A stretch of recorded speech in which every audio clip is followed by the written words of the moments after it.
Assalamualaikum warahmatullahi wabarakatuh. Alhamdulillahi rabbil alamin. Wassalatu wassalamu ala rasulillah wa ala alihi wa sahbihi ajma'in. Allahumma salli wa sallim ala sayyidina Muhammad wa ala alihi wa sahbihi.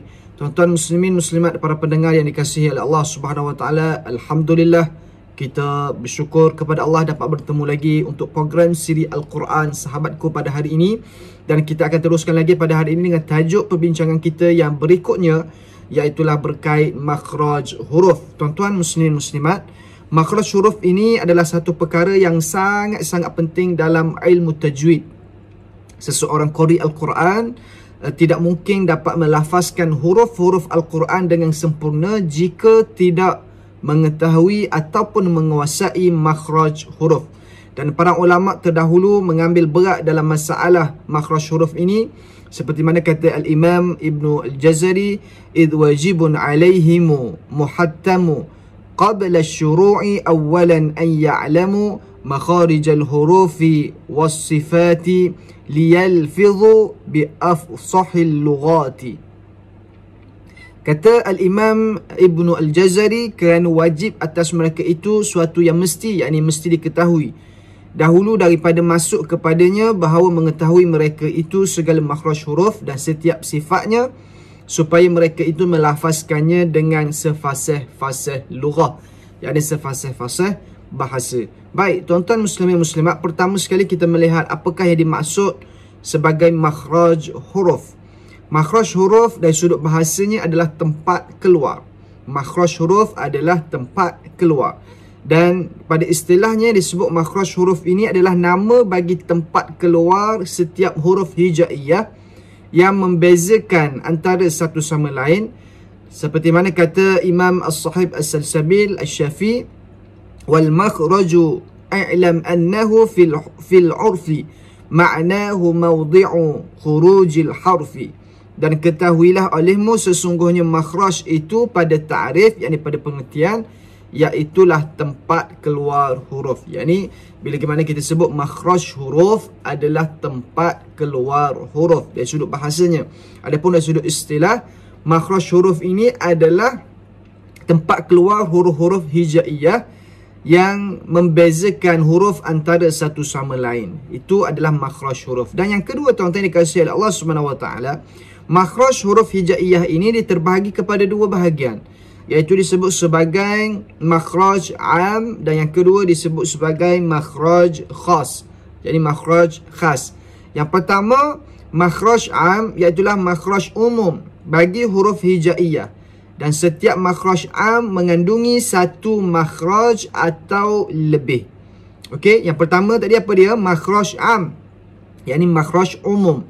Makhraj umum ini bagi huruf hijaiyah, setiap makhraj ini mengandungi satu makhraj ataupun lebih. Itu makhraj am. Adapun yang kedua, iaitulah makhraj khas, iaitulah makhraj khusus bagi setiap huruf hijaiyah. Yakni huruf-huruf hijaiyah itu dia ada makhraj, yakni tempat keluar yang khusus, itulah dipanggil sebagai makhraj khas. Adapun makhraj am, makhraj yang umum, yang mana di setiap makhraj umum itu mungkin ada satu ataupun lebih makhraj pada makhraj umum ini. Baik, seterusnya tuan-tuan dikasihi oleh Allah Subhanahu wa taala sekalian, para ulama dia berselisih pendapat mengenai jumlah makhraj am bagi huruf hijaiyah. Sebahagian para ulama, antaranya Imam Asy-Syatibi, mengatakan bahawa makhraj am ada 4 sahaja, iaitulah al-halqu, bahagian halqum. Yang kedua, al-lisan, bahagian lidah. Yang ketiga, al-syafatain, bahagian dua bibir. Dan yang keempat, al-khayshum, bahagian rongga hidung. Adapun sebahagian ulama yang lain pula, antaranya Imam Ibnu Al-Jazari, mengatakan bahawa makhraj am ini ada 5. Tadi ada 4. Al-halqu, al-lisan, al-khayshum dan juga al-khayshum dan juga al-syafatain. Ada 4. Adapun sebagian ulama mengatakan ada 5 ditambah satu lagi, iaitu disebut sebagai al-jawf. Al-jawf ini ialah bahagian rongga mulut. Dan di sini dinyatakan mengikut pendapat yang masyhur, iaitu pendapat Imam Ibnu Al-Jazari, adanya 5 makhraj am. yakni adanya makhraj al-jawf, bahagian rongga mulut. Yang kedua bahagian al-halqu, bahagian halqum. Yang ketiga bahagian al-lisan, yakni bahagian lidah. Yang keempat bahagian asy-syafatan, bahagian dua bibir. Dan yang kelima itulah bahagian khayshum, iaitulah bahagian rongga hidung. Baik, kita lihat satu persatu tuan-tuan sekalian huruf yang terlibat pada bahagian jawf, al-jawf, al-halqu, al-lisan, al-syafatan dan juga al-khayshum. Ini apakah huruf-huruf tersebut? Baik, kita lihat yang pertama al-jawf, iaitulah bahagian rongga mulut. Bahagian rongga mulut ini padanya ada satu makhraj sahaja dan mempunyai 3 huruf. Okay, bahagian rongga mulut ini dipanggil makhraj am, dan dalam makhraj am ini, rongga mulut ini ada 3 huruf tuan-tuan sekalian, iaitulah disebut sebagai huruf-huruf mad, iaitulah huruf alif, huruf waw dan juga huruf ya. Semuanya huruf-huruf mad ini, alif, waw dan ya yang sukun ini, dia berada di makhrajnya ialah bahagian rongga mulut.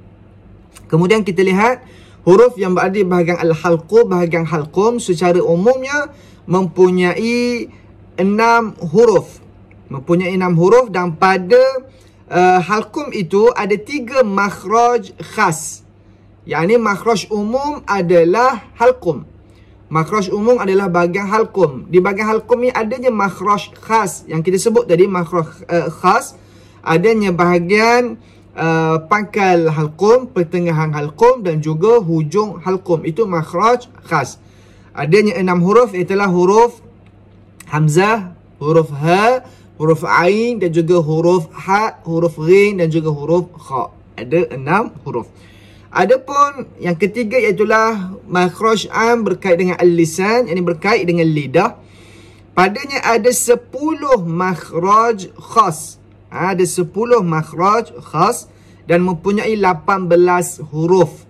Huruf lisan ada banyak, ada 18 huruf yang ada bahagian lidah ini.